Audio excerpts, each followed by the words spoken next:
Right, hi everyone, and this month we have Philippa joining us to talk about sort of mindset, mindfulness, and meditation.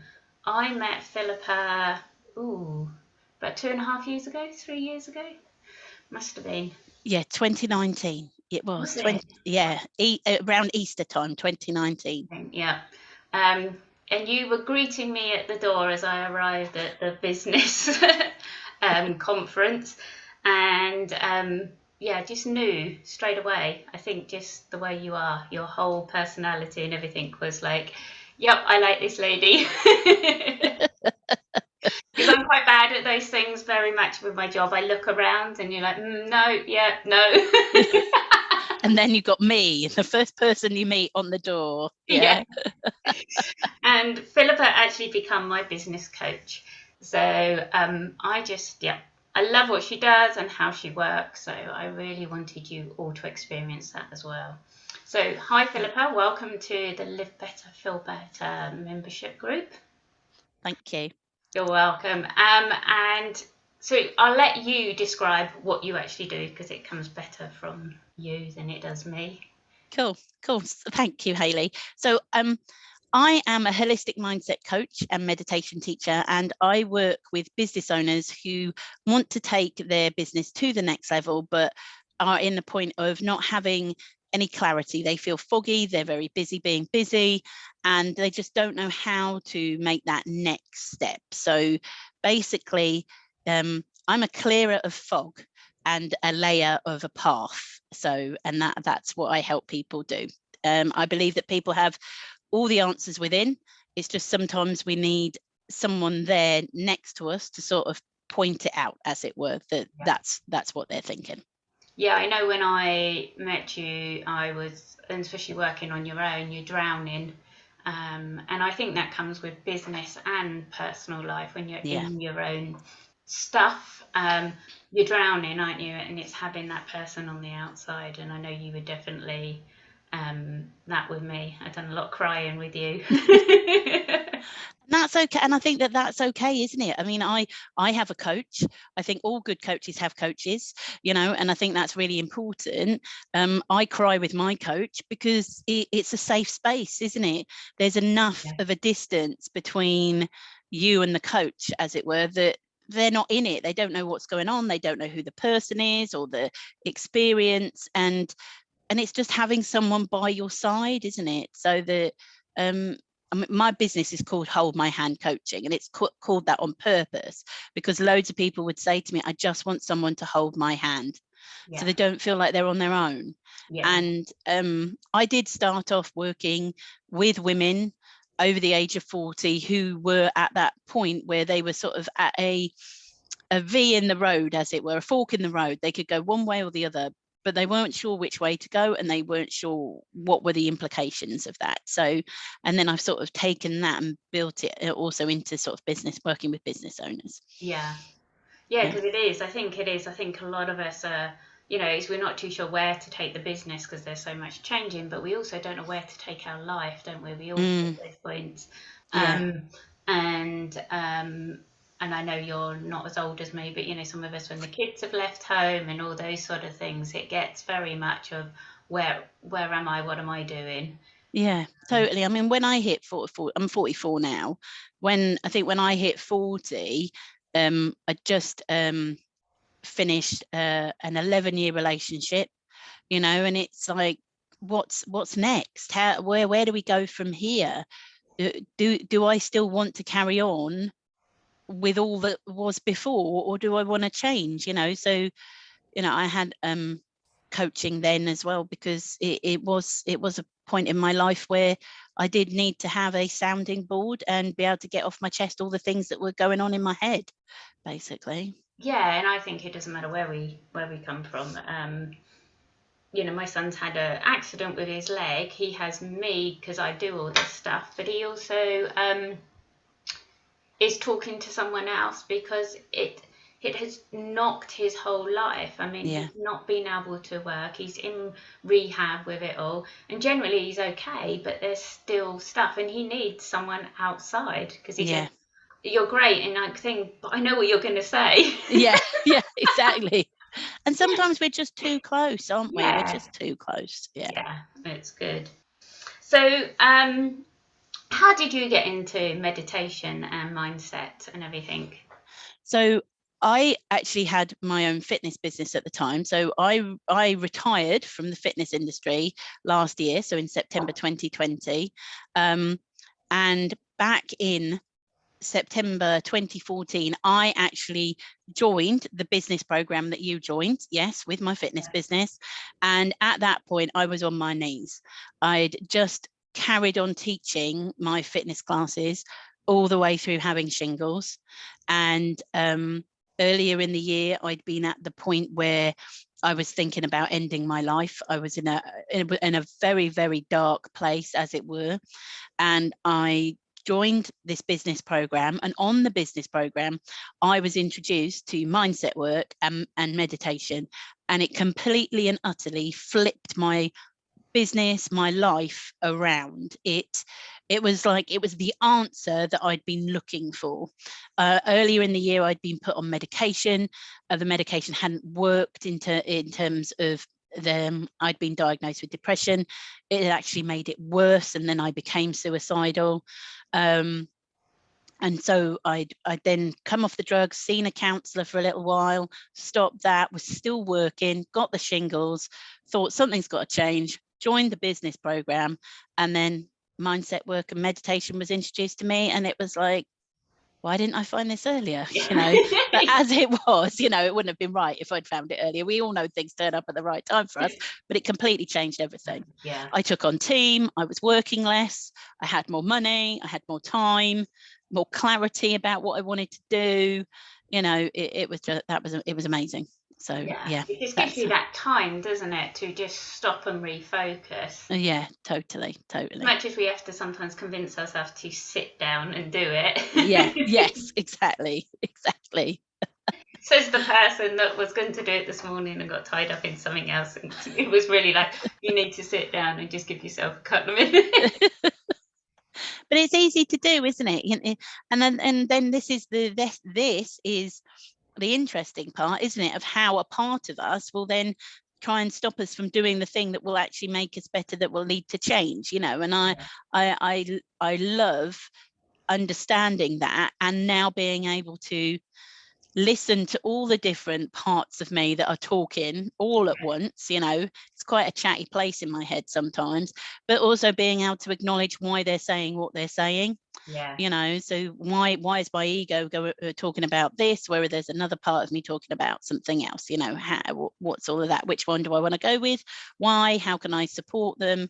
All of those sorts of things. Yeah. Which one's the excuses, or is this actually true? Yeah. I need to give myself a bit more time. Yeah, exactly.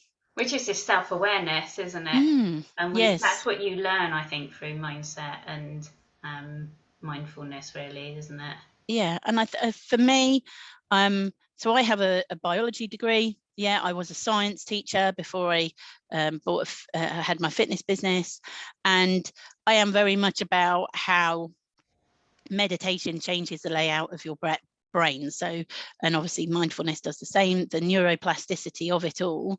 Yeah, so changing the layout of your brain is massive for me, that scientific part. And I do come from a very scientific approach with it, not from a spiritual one, mainly because when I first started teaching meditation, I was teaching it to the ladies that were coming to my fitness classes. They weren't coming to learn about chakras and things like that. They wanted the science of it all. So yeah. And is that how you teach it then still? Yeah, so I talk about the scientific points of view from it, the brainwaves, those sorts of things, but it's also quite interesting that some people do then have a spiritual experience. So some of those ladies that joined me when I first qualified in meditation, we're still going online 2 and a bit years later, and they now are, some of them, having spiritual experiences in terms of they see color, they feel feelings, they're starting to recall memories that they thought they'd forgotten. I remember one lady saying to me, oh, it's John, when we'd finished the meditation. I went, pardon? She went, I finally remembered the name of that man that I saw 2 weeks ago. I have been struggling, she said, and I just needed this time of saying it's John. And you just think, there you go, it just allows that space for that memory to come in. So yeah, and people have feelings of warmth. I've had a couple of people experience feeling like someone was with them and feeling great about that. But it is, I just think it's amazing what it does in terms of your brain. Yeah, that's brilliant. So if well, you've explained how it helped you. So if you're working with a lot of these people, what is the biggest problem you're seeing with people struggling with at the moment, and why? So for me, with the business owners that I work with, for the majority of them, they are the challenge that they face is busy being busy. Yeah, and most of them have got established businesses, so there is lots they could be doing.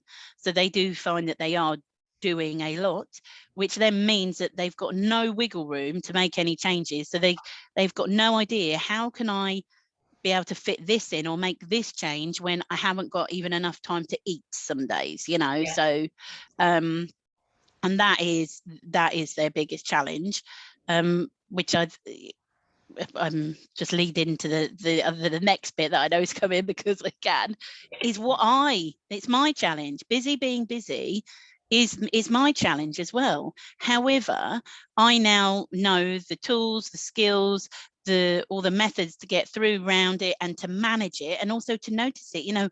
I can see it happening in my diary in front of me when I'm starting to put more people in my diary than I need to, and I'm thinking, oh, that's interesting.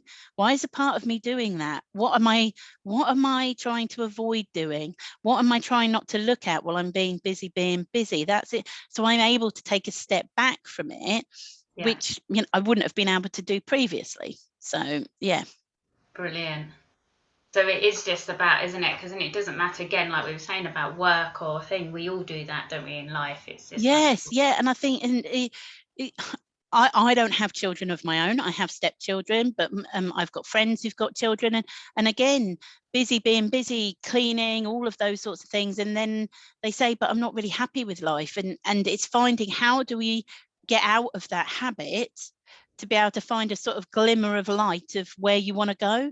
And that's what mindset work does, isn't it? That's also what meditation helps you to be able to see the path ahead where you want to go with visualization and things like that. But it's for everybody.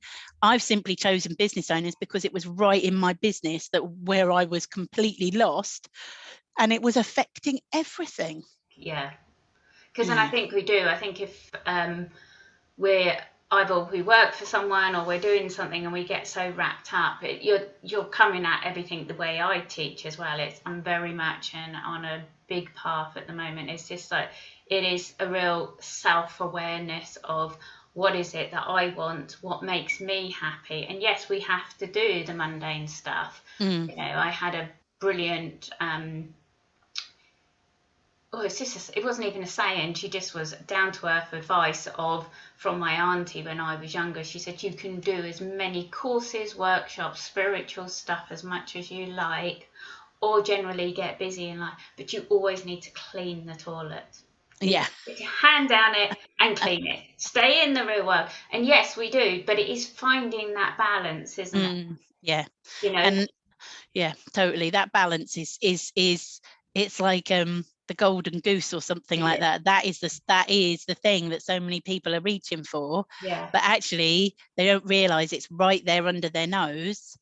You can make that choice with self-awareness, can't you? So and when you find your happiness in your true, what is it I like doing, instead of doing things I'm feeling I have to, we were just discussing that before, wasn't it? And again, down with business, is like, what is it that you actually want to do instead of doing that you feel you should be doing? I think generally a lot of people in life do that, don't they? I should socialise with someone, or I should, and I know things are different with lockdown, but even coming back out, isn't it? And coming up to Christmas, isn't it? I should be doing this, and I should be seeing so and so, and I should be buying them this, and I should be buying that, and and I think that's a thing as well. Presence can also cause so much anxiety, can't they? And having to see people, it's the self-awareness that you've spoken about, and feeling into you, what feels right for you, what feels good for you. Is going to go and be in a room with 12 other relatives going to make you feel good, or is that just going to have a massive impact? I'm very much at the age, I'm old enough to decide I don't want to do that, and I don't want to do that, so I'm not going to do it. People are like, how can you be so nice but be so blunt? And I'm like, I'm not being blunt, I'm just looking after myself. And having your boundaries, isn't it? Yeah, totally. Yes. So my mum writes like hundreds of Christmas cards and then moans about it. Yes, my mum too, except my mum's got to the point now, unfortunately, where she's like, oh, not that one, they died, not that one, they died, not that one, oh, they died. So it's less and less, but she still moans about it, and then moans when they don't send her one back, and I'm like, oh, mum. Oh, God love her. Well, years ago I was just like, I am not cutting that many trees down, I'm sorry, happy Christmas, love you all. yeah Totally. But I'm not spending hours writing that many cards. And it's not because I don't love them all, and it's not that I don't, it's just, to me, there's more important things, and there's, my priorities are different, and enough stress I don't need. Yeah, and I think the thing is, the people that matter won't mind whether you. This is a Dr. Seuss quote, isn't it? The people that matter don't mind, and the people that mind don't matter.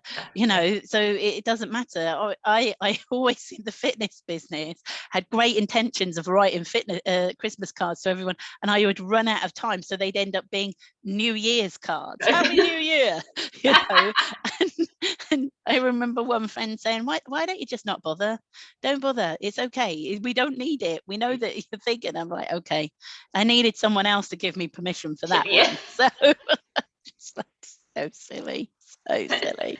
But we get ourselves so wrapped in things and the way life should be and the way it should be. And it's a social construct, isn't it? That has, and an expectation, a social expectation that actually doesn't serve the times that we live in anymore. All right. So I'm not going to say 40 years ago, because that was the 80s, 60 years ago, it was a way of keeping in touch with people, wasn't it? But now we've got email, we've got social media, there are different ways of keeping in touch. If it's your way of sending out your yearly newsletter, so my old deputy head, when I was a pupil, she does a newsletter every year. She doesn't keep in contact with people throughout the year. She just sends a newsletter. This is what we've been up to. That's great. That's how she does it. But does you got to find what's right for you? Yeah, it is. So what is the best bit of advice you've been given? So for me personally, it's using the phrase "a part of me." So when things are getting challenging, rather than saying I feel overwhelmed, I can't decide, I use the phrase "a part of me." A part of me feels overwhelmed. A part of me can't decide. That is brilliant. And that was given to me by my mindset coach, as a way of being able to allow the ego to be able to say how it's feeling, but also not allow it to take over the whole show. Because if you say a part of me, it means that another part of you can think something else. Like a part of me is overwhelmed, but another part of me also knows that I can do this, or that there's a way out of this. And even if right in that moment, the other part of you can't see the way out of it or whatever, it allows for an opportunity.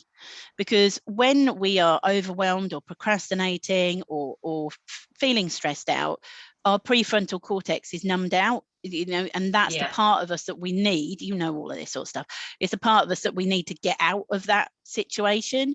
So if we use the phrase "a part of me," it's like it's a flash of opportunity for that prefrontal cortex to be able to kick in and be able to help us out. So it's just another way of lowering stress levels, allowing us to see opportunities to get out of it, but also to allow another part of us to help us out as well. Yeah, that's brilliant. Because there was there been a big thing in shifting, isn't it, with like anxiety, stress, depression, and you changed the wording of I'm not. It's not about I am. It's I feel anxious. I don't have anxiety. I feel anxious. Yes. You Yeah. know, or different things. So Yeah. not that I'm saying that you're taking it away and people do have it, and we're not saying that at all, but it's just trying to change the mind to go, look, yes, this I'm acknowledging I'm anxious, I'm thing, but there's another avenue to come in and go, yeah, we can do this as well. I can work together on it. Yeah, and it's like it's also, isn't it, that we all know words have such power, don't they? Yeah. And they can reinforce a belief or not reinforce a belief, Yeah. and then have an impact on our filtration system in terms of what we see and what we don't see. And if you had a cough, you would say, I have a cough. Yes, you wouldn't say I am a cough. Yeah. Yeah. You just have it for that moment. So the words have such power in what they then manifest within your life. So it's I am feeling anxious is it's one of those things, isn't it? It's changed the words so that you can take your power back. Yeah, because negative words and thoughts disempower us completely, doesn't it? It takes our legs away. Yeah. It's just like it just drains everything from us. Yeah. And it's such a small thing that has amazing impact on us. Yeah, totally. So what tips and techniques would you share with my members? Obviously using the Fraser part of me. Yeah. So if things are challenging, use the Fraser part of me. Definitely. It was a game changer for me. I still use it now. I use it with my clients. So using the Fraser part of me, it's something really simple to do. Abdominal breathing. If you are stressed, yes, some nice deep breaths, obviously health conditions allowing. Yeah, some nice deep breaths where you are getting your belly to expand, just to stimulate your vagus nerve to help with that relaxation response as well. Those are two really easy things to do. But also for me, I'm an external processor. I get through things by talking about it with others. And if you are an external processor, find your person that you can talk to. If you are an internal processor, someone who likes to go and think things over, yeah, or likes to do it on your own, find your way of processing on your own. So I mean, I can internally process stuff, but it doesn't make me any better. It doesn't make me get through it. I know that externally processing is how I actually get through my challenges. Yeah. Whereas one of my other friends, she's an internal processor. If she went and talked about it, it would make it worse for her. So she goes off and she journals and she meditates on stuff and and that works for her. Yeah. So yeah. Those would be my three best bits of advice, as it were.